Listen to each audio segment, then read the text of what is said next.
Bana Epas ono yayimba di da da da da da tumumanyi nawe amanya bampita bagonza wenakwawa ne leo sajja akuwa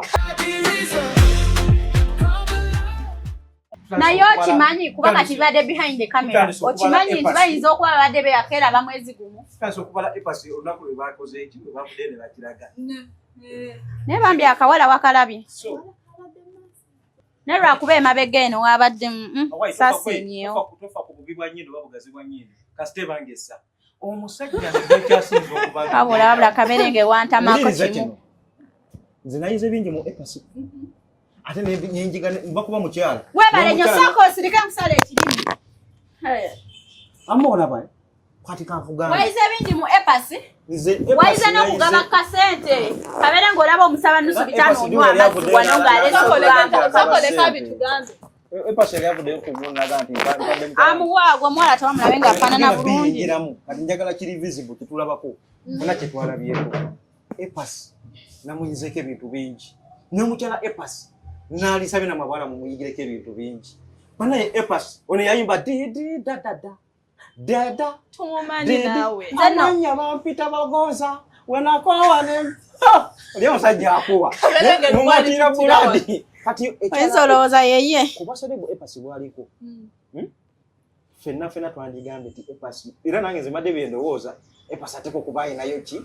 omukyala le kosa titaba na mukyala bwabanga akubala yivuze nze mba kulayivuze ebisere bisinga abeera bwogu ng'ali mu studio ezimalayo ennyumba ye maanyi naye nga tolyewadde n'akakubagana ogambe mukyala yeka gyali ali mufumba no tuwadde towulirayo masepiki gakubagana na biki era mukyala Epas nkuwadde credit y'amaanyi nnyo oli mukyala mbadde nsaane bana abakyala bonna bakuyigireko wakubye ejjooka omwaka wagugadde tuligenda mu naye gwomanyi byagenda mu Epas ye mwangu ennyo gwomanyi nnyo olinga gwe wazaalibwa naye totutama naawe mwayigaawo abakazi mwayigaawo mwagala nnyo okubanga omuntu temwagala kusiima totukuba nnyo mukazi mu maaso totukuba mukazi lwakuba mbu yafunye Epas totukuba mukazi mu maaso nezali mwenyini gakaba gakomba abasajja tobeyalya n'obeebikka nze tonyongera kisiraani olwazali nenadde okunyumiza nzija leka nsooke mbanyonyole Epas yaani Epas ono ne mukyala we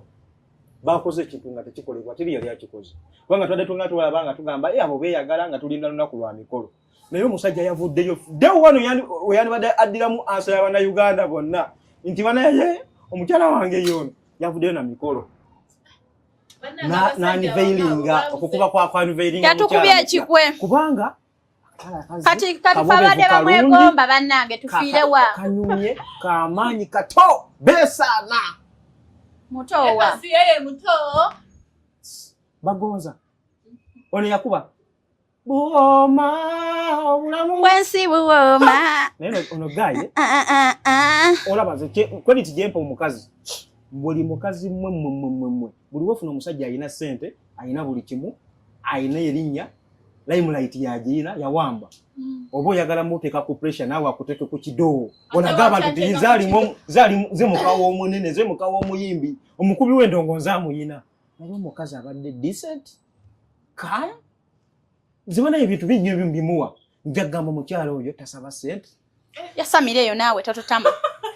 buliriza tasaba ssente omukazi yenna mbimuwala nsonga kyeyakoze kituufu tasaba ssente tali ku malala ga nsi eno teyeeraga tali ku pressure ya social media bino ebibazo aba TikTok bangambye ntambule nawe Epas mbalage mbalumye no mukyala yakkiriza Epas naye yamugamba ako Epas weka wamugamba woba onjagala uliza ino yamanga byogenda ogondera teri kulabisa teri butaala bayiza n'okuba badde beekyalira every day